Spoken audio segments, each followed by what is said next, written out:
Good morning. धोरण 7 विषय गणित चैप्टर नंबर 11 परिमिति अने क्षेत्रफळ। तेमां आपणे स्वाध्याय 11.2 ना पहला बे दाखला समांतर बाजू चतुष्कोणનું क्षेत्रफळ અને ત્રિકોણના क्षेत्रफळ એના દાખલા ગણ્યા હતા। હવે જોઈએ દાખલા નંબર 3 ખૂટતા મૂલ્ય શોધો। એટલે કે તમને સમાંતર બાજુ ચતુષ્કોણનું क्षेत्रफळ એના મૂલ્ય આપેલા છે, આધારના મૂલ્ય આપેલા છે, તો ઊંચાઈ શોધવાની। ઊંચાઈનું મૂલ્ય આપેલું હોય તો આધાર શોધી અને તમારે કોષ્ટક પૂર્ણ કરવાનું રહેશે। ટેક્સ્ટ બુક બાજુમાં રાખજો। દાખલા નંબર 3 રકમ લખું છું। એમાં પેલું છે, એમાં આધાર એટલે કે બી આપેલું છે 20 સેન્ટીમીટર। ઊંચાઈ તમને શોધવાની છે અને ક્ષેત્રફળનું મૂલ્ય તમને આપેલું છે 246 સેન્ટીમીટર નો વર્ગ।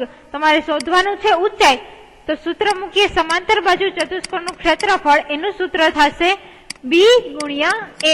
क्षेत्रफળ આપેલું છે 246, b 20 અને h શોધવાનું છે। 20 ગુણાકારમાં છે, બરાબરની ડાબી બાજુ આવશે એટલે ભાગાકારમાં 246 ભાગ્યા 20 બરાબર h, એટલે કે h તમને મળશે 12.3 સેન્ટીમીટર। બીજો દાખલો જોઈએ એવો જ।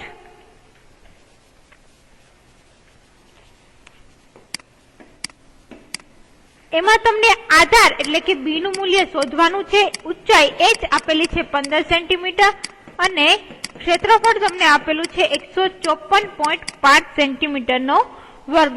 ફરીથી સેમ સૂત્ર મૂકીશું, ક્ષેત્રફળ બરાબર બી ગુણ્યા h। ક્ષેત્રફળ 154.5, બી છે ઈ શોધવાનો છે, h છે 15।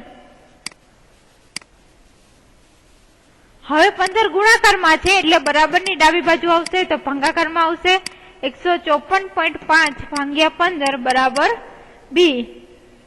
હવે તમે પોઈન્ટ કાઢશો તો શું થશે, તો કે 154.5 છે, પોઈન્ટ પછી એક આંકડો છે એટલે તમારે છેદમાં 10 મૂકવાના રહેશે।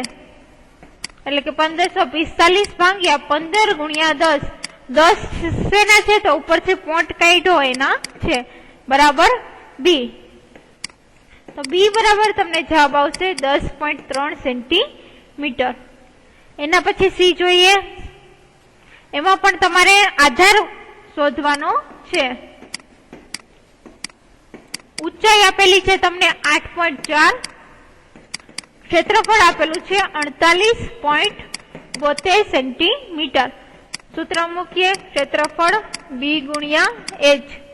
48.72 બરાબર બી શોધવાનું છે, h છે 8.4। બંનેમાંથી પેલા પોઈન્ટ કાઢીએ તો 48 72 માંથી હું પોઈન્ટ કાઢીશ, પોઈન્ટ પછી 72, 7 અને 2 આંકડા છે એટલે છેદમાં 2 0 મૂકવાના બરાબર બી ગુણ્યા 8.40 માંથી હું પોઈન્ટ કાઢી 84 લખીશ તો પોઈન્ટ પછી 4 એક જ આંકડો છે એટલે છેદમાં આવશે 1 0, એટલે કે છેદમાં 10 આવશે। હવે જોઈએ તો કે બી બરાબર 4872 ના છેદમાં 100 એમનેમ રહેશે। હવે 10 ભાગાકારમાં છે એટલે એ ગુણાકારમાં જશે, 84 ગુણાકારમાં છે એટલે એ ભાગાકારમાં જશે, 1 1 0 છે એ કેન્સલ થશે। તો તમને બી બરાબર જવાબ મળશે 5.8 સેન્ટીમીટર। એના પછી જોઈએ ડી। એમાં તમને આધારનું મૂલ્ય આપેલું છે એટલે કે બી બરાબર આપેલું છે 15.6, h તમારે શોધવાનો છે। ક્ષેત્રફળ આપેલું છે 16.38। સૂત્ર મૂકીએ, ક્ષેત્રફળ બરાબર બી ગુણ્યા h। હવે 16.38 છે ક્ષેત્રફળનું મૂલ્ય, એને હું પોઈન્ટ કાઢીશ તો શું થશે 1638 છેદમાં 100। 100 કેવી રીતના, પોઈન્ટ પછી 3 અને 8 બે આંકડા છે એટલે છેદમાં 2 0 બરાબર બી આપેલું છે 15.6, એમાંથી હું પોઈન્ટ કાઢીશ, પોઈન્ટ પછી 6 એક આંકડો છે એટલે છેદમાં 1 0 બરાબર ગુણ્યા h। હવે h બરાબર શું થાય તો કે આ 156 ના છેદમાં 10 છે એ બરાબરની ક્યાં આવશે તો કે ડાબી બાજુ, એટલે કે 1638 છેદમાં 100। હવે 10 ભાગાકારમાં છે, બરાબરની ડાબી બાજુ જશે એટલે ગુણાકારમાં આવશે 156 અંશમાં છે એટલે ઈ ક્યાં આવશે તો કે છેદમાં આવશે, એટલે આવશે ગુણ્યા 156, 0 0 કેન્સલ, એટલે તમને h બરાબર જવાબ મળશે 1.05 સેન્ટીમીટર। હવે દાખલા નંબર 4 જોઈએ। સેમ એવું છે, ખૂટતા મૂલ્ય શોધો, પણ અહીંયા તમારે બધામાં સમાંતર બાજુ ચતુષ્કોણના હતા। હવે તમને છે એ શું આવશે તો કે ત્રિકોણના ક્ષેત્રફળ આવશે। દાખલા નંબર 4 એમાં છે પેલું, તો તમને આધાર આપેલો છે એટલે કે બી આપેલો છે 15 સેન્ટીમીટર, ઊંચાઈ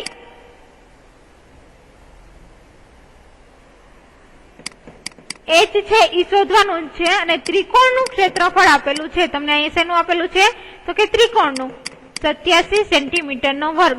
હવે ત્રિકોણના ક્ષેત્રફળનું સૂત્ર મૂકીએ તો ઈ થશે 1/2 ગુણ્યા બી ગુણ્યા h। ક્ષેત્રફળ કેટલું આપેલું છે 87 ગુણ્યા 1/2 15, બી આપેલો છે અને h શોધવાનો છે, તો h બરાબર થશે 27 ગુણ્યા 2/15, તો તમને મળશે 174, 87 ગુણ્યા 2 174/15, એટલે તમને જવાબ મળશે 11.6 સેન્ટીમીટર। તો ઊંચાઈ કેટલી મળશે 11.6। એના પછી જોઈએ બીજો, એમાં કોષ્ટકમાં જ બીજો દાખલો છે। એમાં તમને પેલામાં આધાર શોધવાનું છે, ઊંચાઈ આપેલી છે 31.4 અને ત્રિકોણનું ક્ષેત્રફળ આપેલું છે તમને 1256। સૂત્ર મૂકીએ, ત્રિકોણના ક્ષેત્રફળનું સૂત્ર 1/2 ગુણ્યા બી ગુણ્યા h।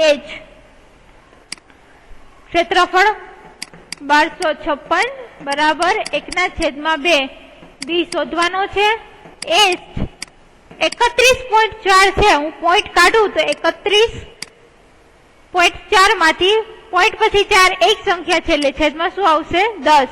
હવે જો 1256 2 અને 10 છેદમાં છે બરાબરની સામે જશે તો અંશમાં આવશે અને 314 ક્યાં આવશે છેદમાં, બી છે ઈ એમનેમ રહેશે।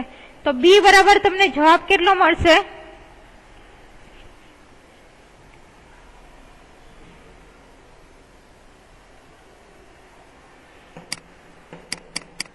80, બી બરાબર કેટલા મળશે 80। હવે એના પછી ત્રીજો જોઈએ એમાં જ, તો ત્રીજામાં તમારે ઊંચાઈ શોધવાની છે।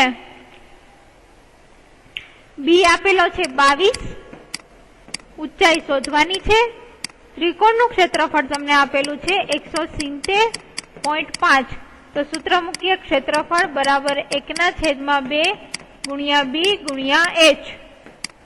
ક્ષેત્રફળ 170.5 છે, પોઈન્ટ કાઢીશ એટલે છેદમાં 10, 1/2, બી આપેલો છે 22 અને h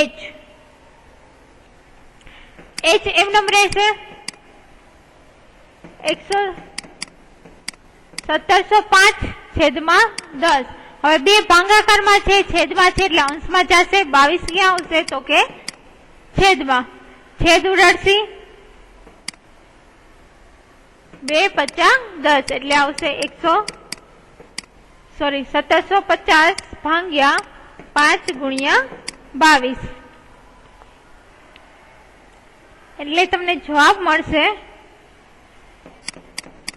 15.5 સેન્ટીમીટર।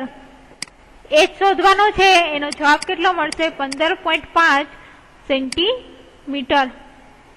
એના પછી પાંચમો દાખલો છે, એ તમે ટેક્સ્ટબુકમાં જોશો તો તમને સમાંતર બાજુ ચતુષ્કોણની આકૃતિ આપેલી છે કે PQR એ સમાંતર બાજુ ચતુષ્કોણ છે। Q માંથી SR પર QM ઊંચાઈ છે, Q માંથી PS પર QN ઊંચાઈ છે।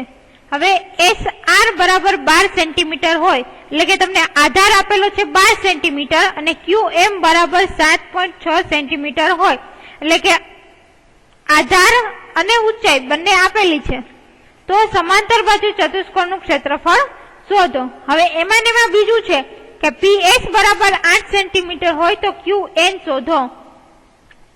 આકૃતિ પહેલા જોઈએ તો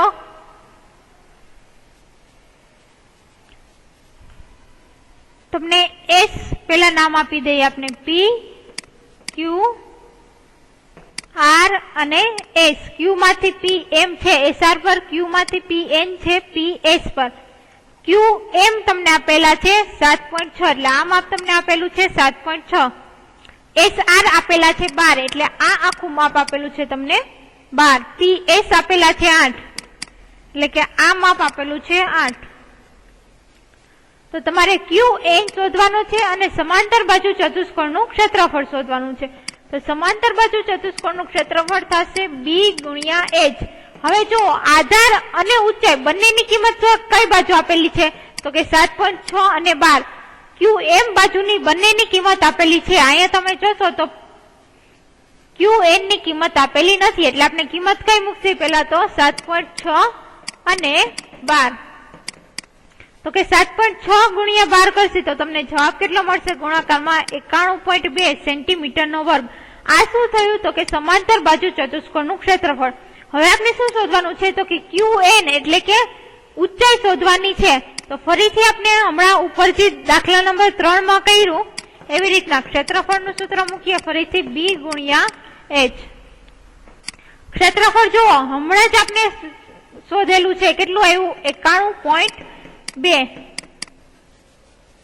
આધાર તમને આપેલો છે કેટલો આપેલો છે તો કે 8 એટલે કે 8 ગુણ્યા એચ. એચ છે એ છે શું તો કે ક્યુ એન. એચ છે એને શું નામ આપી શકીએ તો કે ક્યુ એન. હવે હું એચ એમને રાખીશ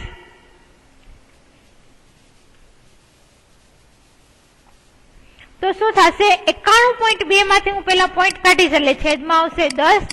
8 છે એ ગુણાકારમાં છે તો બરાબરની ડાબી બાજુ જશે તો છેદમાં આવશે એટલે શું થશે 912 એને ભાગ્યા 80. 912 ભાગ્યા 80 કરશો એટલે તમને જવાબ શું મળશે તો કે 11.4 સેન્ટીમીટર. તો એચ બરાબર શું મળ્યું 11.4 અને એચ છે એ છે શું તો કે ક્યુ એન. તો આ ક્યુ એન શું મળશે તમને જવાબમાં તો કે 11.4 સેન્ટીમીટર મળશે. અહીંયા સુધી રાખીશું. બાકીના છઠ્ઠા દાખલાથી આપણે નેક્સ્ટ લેક્ચરમાં જોઈશું.